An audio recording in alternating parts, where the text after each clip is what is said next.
to the Insomnicat Show with Nicolette and Brian. We'll get real deep with you, educating, inspiring, and solving problems with some of the most inspirational humans on the planet. Buckle up and come on the journey. I'm excited. It's Nicolette, and today Brian and I are back with Elizabeth Berry, and she is going to talk to us about kindness and communication, obviously, but also her two new books. I dropped the ball. I thought it was one book. I had the wrong book. I'm all over the place today. Her two new books. We're going to talk about those today, and we're going to catch up on some, I think we should talk about communication during the pandemic and I got some good ones. I think we should talk about like during tense times. There's a lot of kind communication that we need to be doing right now. So thank you for joining us again, Elizabeth. I think you forgot that Elizabeth publishes one book per month, and she probably I'm a month or two behind. Is that it's gonna be like the book of the month, like the national. Right. Since we're in the holidays, the Jelly of the Month Club. Maybe get like an Amazon subscription going, right? Like yeah, they get do it. You know what? I actually announced today that I'm starting a VIP program, a membership program. So I'm offering a little bit of that with monthly meditations, monthly empowerment, and all of the inspiration that comes from the book. So I did that today. There you go. All right, so let's kick us off. Tell us, first, let's kick off with your books, and then I want to get into some of that deep communication stuff. So let's talk about those two releases. What do we got going on? Okay, so I'll show you the books. I have them here. This is the actual book that I wanted to put out, and then I decided to make a little bedside book to go with it. So this is a little poetic guide. So this is the new book. It's called Heaven on 11. And it is dedicated to love. It's a memoir to love. It has 9 sections, and it's wonderful for anyone who is going through a tough time, someone who is going through a divorce, especially women who are looking for spiritual enlightenment. For those who are in a rocky place in their relationship, again, especially in the pandemic, when you're looking for better ways to communicate with your partner, there are so many tips and tools. So I wrote my love story, and I faced a tragedy in 2020 where I lost my partner, and I decided that on what would have been his 59th birthday, August 22nd this year, I celebrated our love story with the world so that I turned a tragedy into love for the world. I choose love. I was saved for a purpose. It was a hit and run boating accident, and I was run over in the head.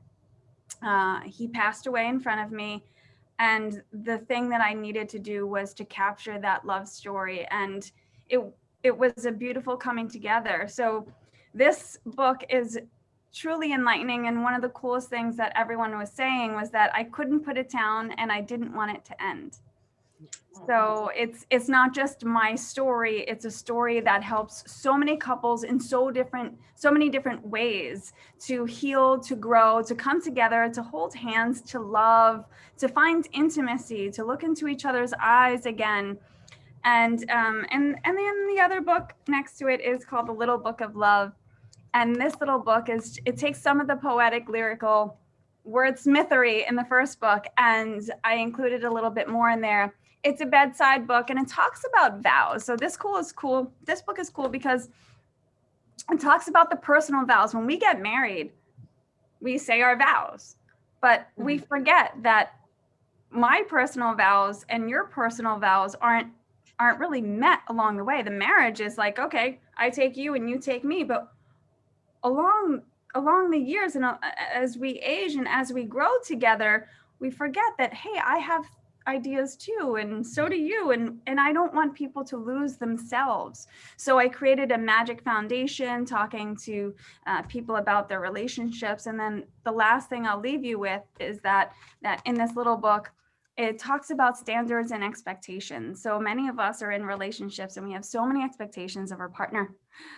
And the expectations often always lead to disappointment, and expectations are based upon outside circumstances. We think that they know what we're meaning in our head, and we expect them to take out the garbage or rub our feet or to make my bed or to do something. And then when they don't do it, we get pissed off. So what I talk to readers about is to raise their standards, to live by a higher standard, to know that we can change our standard anytime and we don't have to live by the expectations rule of just always waiting for things to come our way, because it can't and it won't. And that creates a healthier, more loving relationship together. So I think the thing with expectations too, is Yeah. expectations, the problem is you have this vision of what's going to happen, right? And it's the crap you don't see that really knocks you on your butt, right? It really is. It's those things that you don't plan on or don't fit into your vision or you didn't imagine it happening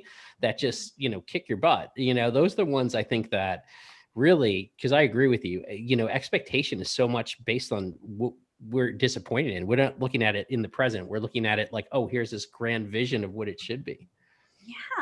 Yeah. Well, I wanna say something though about expectations. So you mentioned kind of like, someone not knowing what's in your head and, expecting them to do something. But I think there's also this other layer, which is verbalizing that, communicating your wants and needs, but you're also remembering that just because you say that let's say you want your feet rubbed, doesn't mean that that other person necessarily has to do that or can do that at that time.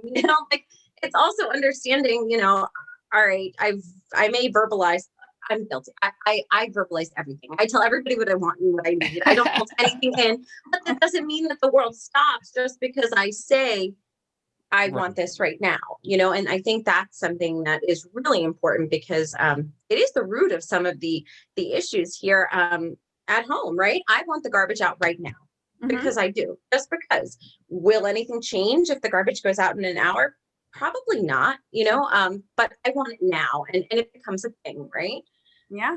And then you carry it. And that's where that magic foundation comes back in of your personal vows, which are your habits. And the partner's personal vows and their habits. And the bottom is the foundation, you see, because when we have our personal vows and we continue to talk about them, healthy communication, one of us will always be slipping. And sometimes we're always at the same, but one of us will always be slipping, but they are held up by that foundation of the pillars of healthy communication so that no matter what, Humpty Dumpty doesn't fall off the wall.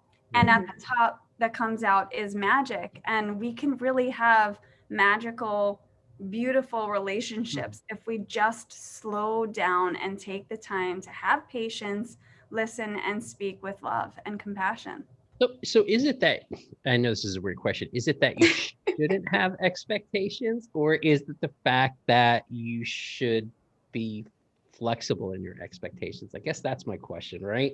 Like it's like, should you just live in the present, right? So you don't have expectation of what's going to happen next, or is it, should your expectations be flexible? Because anything could happen at any moment. Well, it's both. And if you go back to the last podcast that we did, it was on the former book, Design Your Mind to Be Kind. And there's a habit there that talks about flying above and catching yourself. So having an expectation is an actual normal human being quality, right? No matter how evolved we are, we can go sit on a freaking mountain in a robe with like 1,000 candles and still come down and be pissed at somebody. It's our natural tendency, right? So the role is to fly above ourselves and to watch ourselves and to pay attention and have awareness of our behaviors. Because when you do that, you start to lessen those expectation levels. And absolutely, you're correct in just knowing that being more flexible and just being more free will also share a message with your partner. Even though we cannot change other people, they kind of riff off of your behavior as well. So there's a flow to it, and it takes many, many months and many, many years for some of us to kind of come onto the same page. And I'm now offering relationship coaching in my executive practice because so many people have read these books and have come to me and said, well, and so many people are going through so many things in their marriage that they're embarrassed to say. And therapy isn't helping them because the therapist will just say, well, you just tell me what it is. And they don't really want to say it, and they want some more constructive advice. And I think that's what we all hunger for, is not to point and blame anymore, but to just say, give me some solutions. Like, what are some answers? What are the tips that we can put together? Yeah, I agree. No, I mean, you're talking about relationships in terms of, like, we've got our romantic relationships, but I mean, I can imagine those have kind of endured a little something during the past 9 months. But there's relationships, I think everybody's relationships have taken a bit of a strain. Is that what you're seeing, kind of in terms of communication, and what's going on? What are you seeing here with your clients? What I'm seeing is that people are finding themselves and finding more of their spiritual meaning in life, and a lot of them have lost their purpose and or joy. And what they're saying with this, whereas in a pre-COVID world, they would be caught up in the cycle, caught up in the 24/7 grind, and we don't really have that grind anymore. So they're actually sitting with their muck, and they're like, well, what do I do with this muck? Because it's more evident we're not on the rush anymore. So what I'm seeing is that people are actually raising their hand to say, I want to be better. I want to do better. And I actually just recorded my next podcast this morning based on executive coaching, because a lot of my clients come to me and they're like, I'm probably not the right client for you because I'm a reactor. And I'm like, but my whole point. You're the perfect client, actually. So many of us are so embarrassed of our flaws and of our mistakes and the way that we show up. And it's just, I like to get on the same page and just say, I grew up in Staten Island. I grew up in an Irish household. I yelled at the screens, and that's why I became the Kind Communicator. So everyone knows that we're all on the same page. So I have a question. Do you think you mentioned, like they're dealing with their own muck? Do you think it's also partially because people who they were so busy with other things outside of their house, and now they're sort of in their house, that you don't have any options in many ways than to have to deal with those relationships, right? Because you're sort of stuck in it. What are you going to do? Everyone's going to lock themselves in the closet. You sort of got to live together and coexist. I have thought about it, Brian. Well, I think that, you can't even go to a bar and get a drink anymore. No. So it's kind of like the escapism of doing things with other people or staying late at the office, however, whatever was panning out. I think people are starting to realize, well, hey, we got to talk about this. And that's where the hard conversations are coming. And it's rather difficult for many people, but at the same time, it could be really healing. We just have to say yes to accepting the outside help or reading a book. Or I don't think that reading a book is going to fix anything, but it does provide inspiration. Like I said, so many people read this and said, I want to do better in my relationship. And it's not like they were doing anything wrong. It just kind of up levels and opens the heart a little bit. And we're all kind of looking for some of that right now. All right. There's a tough one going on, though.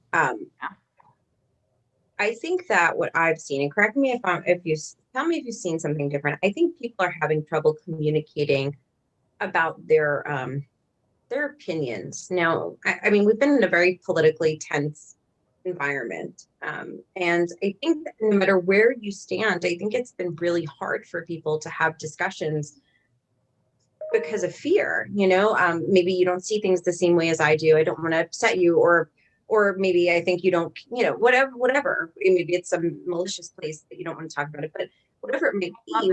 I love this topic. Where, what, and you talk about solutions, how do we communicate when we are in this environment? I'll give you a real world example. So I can't talk about my political views because of I run a small business, right? So if I started to tell people what I thought, it might make a lot of people upset. I have very strong opinions, and I have this year become very politically active, and I've become woke. I know a lot. I am educated, and my life has changed because of it. I'm watching what's happening on social media, and although I don't post, I like certain comments on everyone else's page. Now, what I did do was the other day, if I can give you a specific example, and this goes into kindness, right? So Al Roker on Instagram, as soon as we found out that Rudy Giuliani had COVID, and because Rudy Giuliani is helping Trump and the media is not buying it, Al Roker immediately put up a photo of Rudy, and it was the photo of the embarrassing photo. Yeah. So I'm a public speaker. I train public speakers for the stage. I get up in front of thousands of people to speak, and I train people to do that. And sometimes we have embarrassing moments. You know, there's going to be sweat marks. There's going to be mascara running, and for God forbid it would, you know, it was an embarrassing moment. And for someone who is in the public eye, like Al Roker, who also dealt with a lot of weight issues, by the way, in the past, and he probably wouldn't want people to post something about him, right? So here we are, present day, on Instagram, this guy with millions of followers post this photo that Rudy had COVID with that photo. And I said something on his Instagram. That was the first time that I was like, okay, I'm just gonna put it in. Because now that was just unkind, right? Yeah, that's what I said. I said, you know what, this is very petty of you, and it seems very unkind. You know, it's an embarrassing photo for someone that has so many millions of followers. I would think that you would choose something in a better light. And immediately he changed the photo. Now, I wrote a post about it on LinkedIn because I have a following of business folks on LinkedIn, and we all differ in our opinions. But the way that I wrote it was just talking to people about just being kind. And I did have someone who had a different political view than I. I didn't express who I believe in, but it was obvious it was different. And we had a healthy conversation, and there were at least four to seven posts between us. And it was so healthy. And he said, thank you so much for making this easy to have a healthy conversation about. And I can send you the link if you want to add it with the post. But I think that in this political environment, it's just nice to be nice. And we all differ. And there are a lot of strong opinions. But if you can have a healthy conversation about it, then I think that it makes it, we're the ones who show up as the bigger people. Right?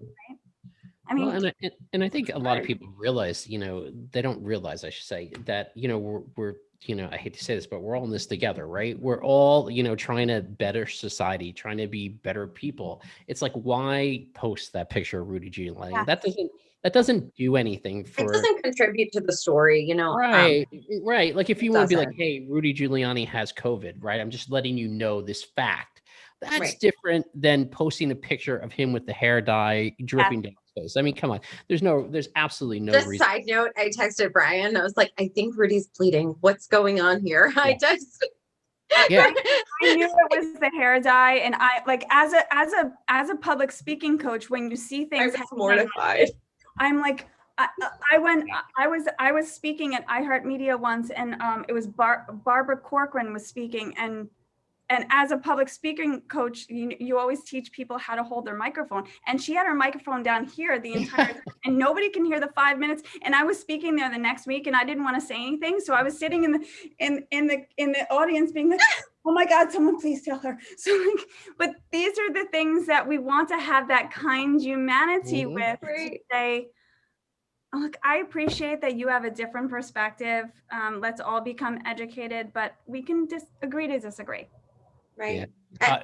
I think that's the problem with communication, though, during this time, is that some people don't want to agree to disagree. And that's what I'm finding personally, is that there is no more of that. You know, I did have one conversation via social media similar to you, and I bit my tongue for a while, well, mostly. And then, you know, it was something that was unkind and just didn't make sense to me, you know, and it wasn't really a political thing, but it was sort of, and after going back and forth and sharing why I felt a certain way about this, you know, and it was related to me being a mother of a child and, you know, fearing violence and things like that. And the other person said, you know, I didn't see it that way. You know, while I know that person has a very strong political opinion and will never, ever change it, they understood where I was coming from in that moment, which was nice, you know?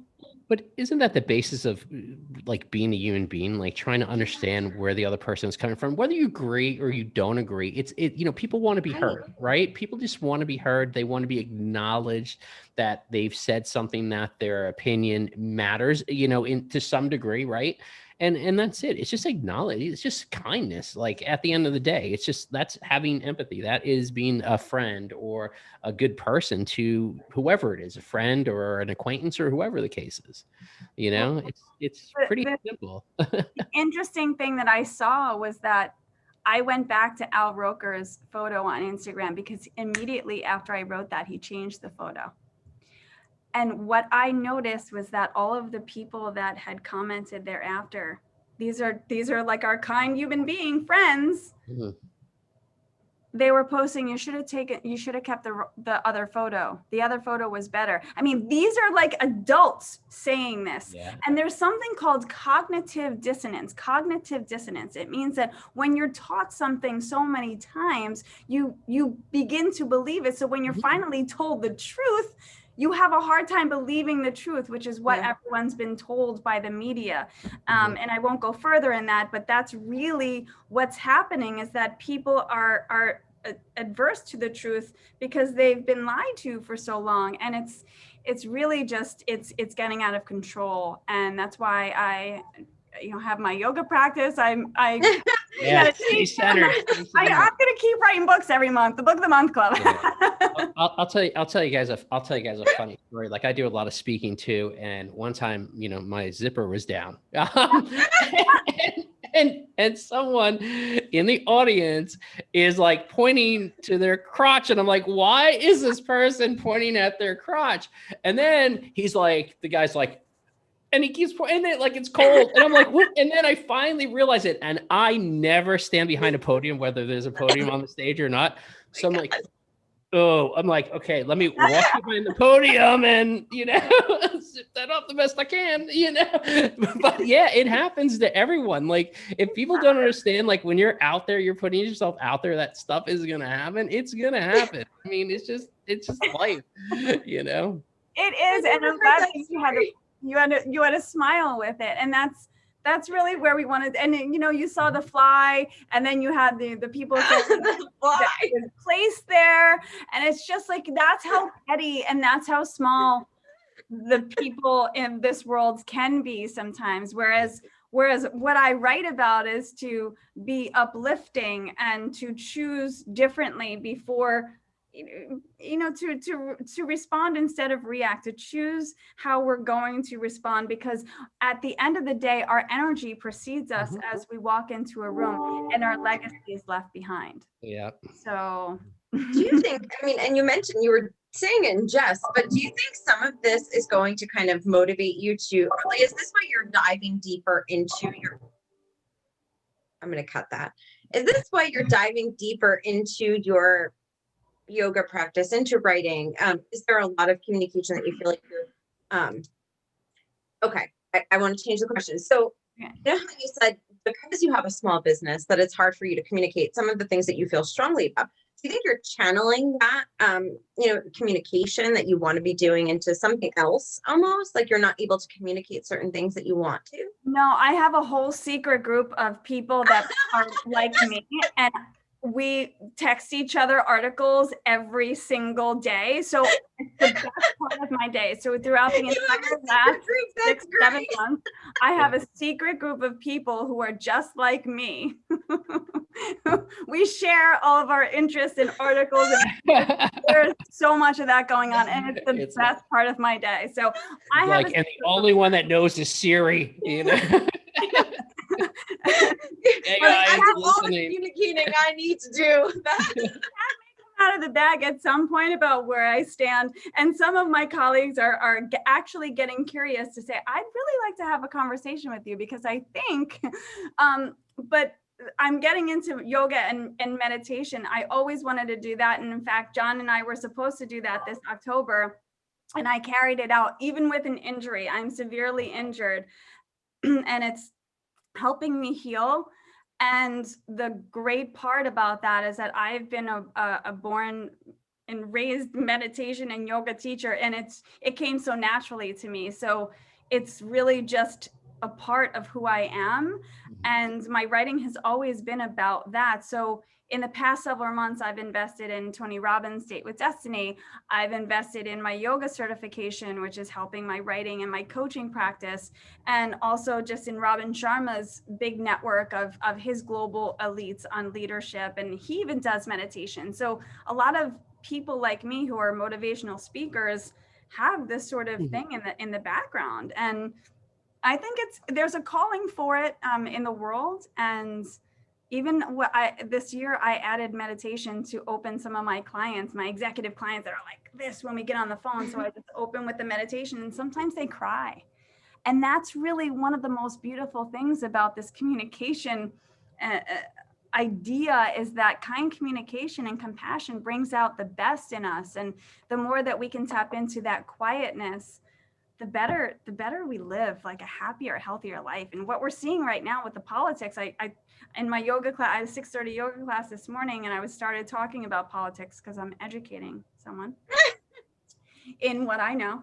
And I said to her, she's like, well, why do we know all this? This is so hard to comprehend. And I said, there's so much to comprehend, but what I want you to take away is that the higher level that we can think about being woke and being having that knowledge, no matter what's going on, is that we can teach more yoga and do more things and dance around the living room and love and make love and eat pasta and cookies, because what is going on around us may not even be real and in front of our faces. So the better we can live and just be free, the better our time is going to be on this planet.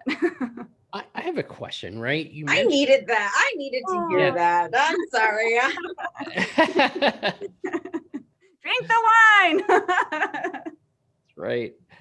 I have a question. So you mentioned that you and John, one of the things you planned for was doing yoga, right? And doing that together. Now, here's my question, because, I lost my dad when I was young, but he had like all these visions. And it's weird because I find like staying connected with him. I work on some of his visions, like things he wanted to accomplish. Sometimes it's for me, but also because it was part of some of the vision he had. Do you feel like that keeps you connected to people? Because I do.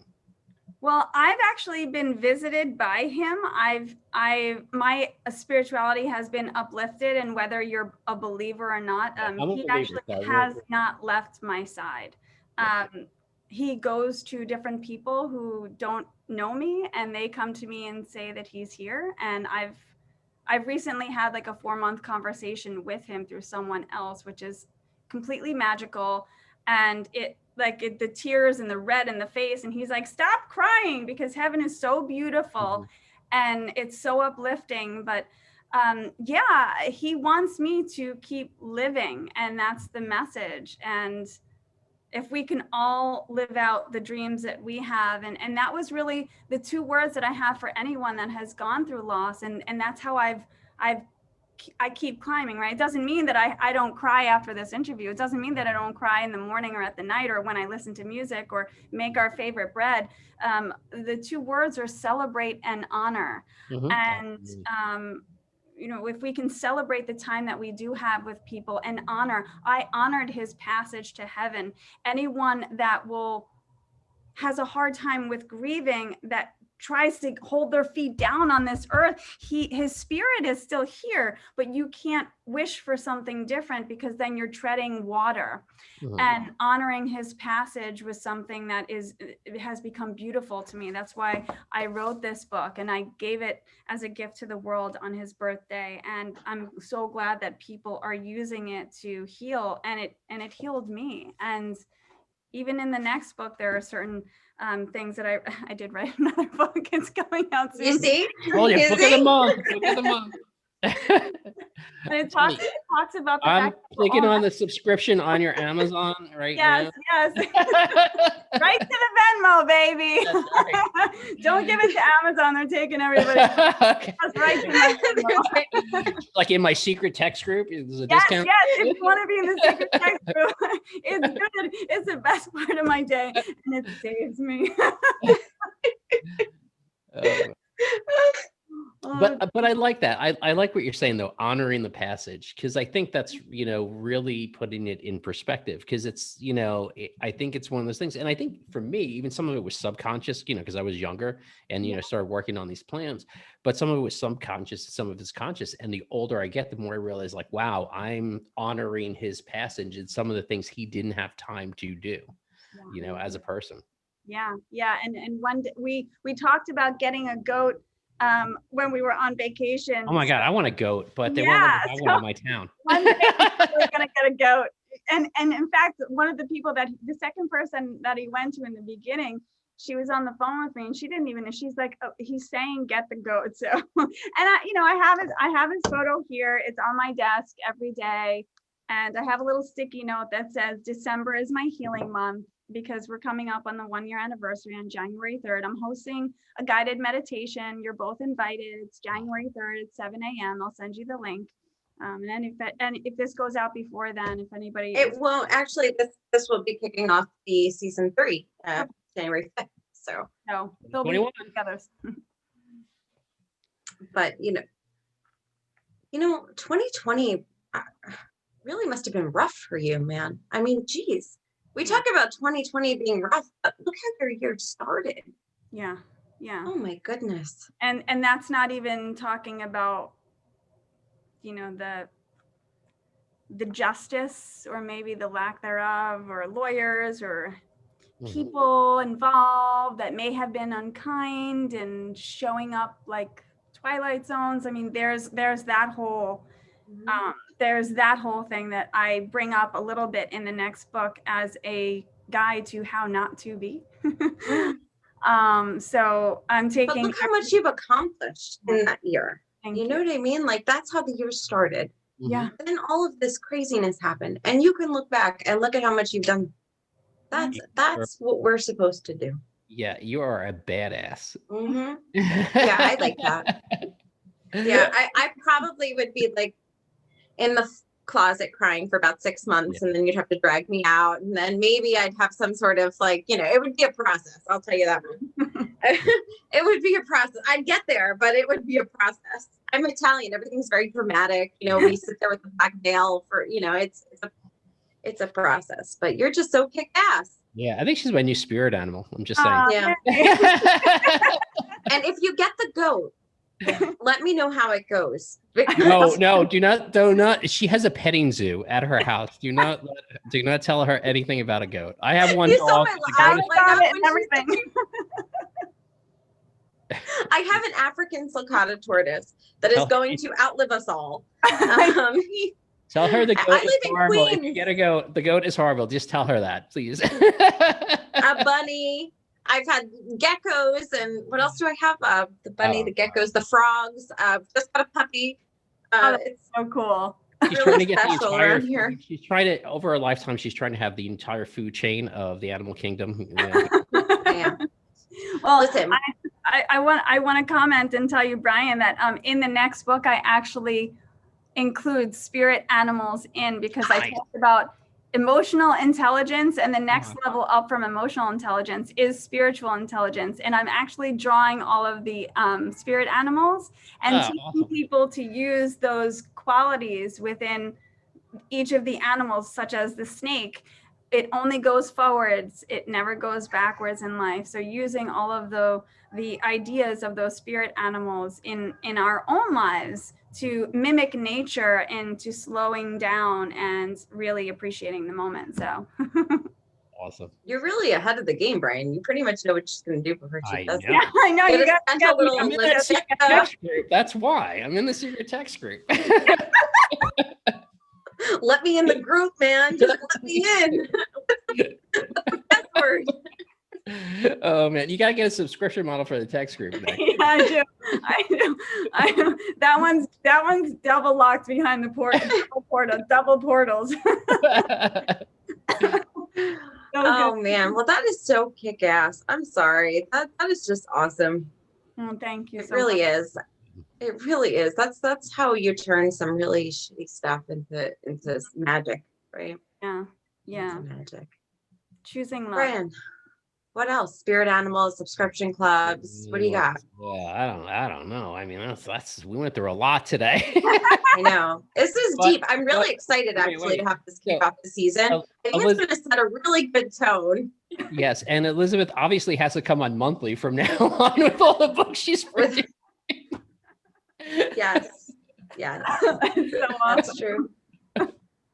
That's true. Well, I love these books. Again, they're really, really beautiful. I thank you so much for inviting me back on the show to talk about my work and to talk about how it's affecting the world and making a ripple effect in people to look at themselves a little bit differently, soften their hearts, soften their souls, and just keep up leveling, especially in our second half of life. I think one of the things that I find is that 40s, 50s, 60s come around and we're like, well, wait a minute, where did that baggage come from? And we're like, how do I get rid of that? And it's a little tough to do that, especially in relationships and in whether you're a small business and you're suffering from the certain circumstances. So I think that all of this can turn out to be such a beautiful romantic story for all of us to just fall in love with ourselves in the new year. And everybody be a little bit kinder in 2021. That's what I'd like to do. Absolutely. Now tell everybody where they can find your book because we don't want to really send them to Amazon. So where can we find it? No secret text group. Use the link below. I actually just rebranded my website. I'm really proud of that. So it just over the course of 2020, I had to rebuild who I am and what it is that I do and how I showcase that to the world. So you can go to thekindcommunicator.com and you can click on books. And while you're there, you can also click on my podcast or my services and just find out a little bit more about how I can work with you or just inspire you in any sort of way, yoga, meditation. There's a lot of good stuff there. So thank you. And thank you both so much for having me on. And thank you Thanks, sharing Elizabeth. you with everyone, Elizabeth. We appreciate it. Thank you.